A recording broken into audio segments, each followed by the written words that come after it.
திரட்டுமே சில்லு பறக்கட்டுமே கரங்கள் வசரட்டுமே கோவலோத்து மதமே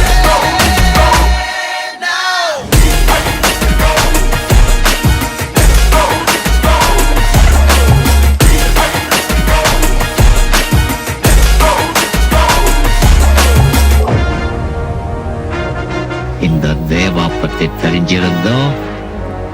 என்கிட்டயே விளையாடி இருக்க காக்கா இது பாட இந்த கப்பல்ல போட்ட கவர்மெண்ட் போலீஸ் எல்லாம் அவனுடையதான் இருக்கலாம் ஆனா இந்த துணி போட்ட கூலிங்க ஏன் ஆளுங்க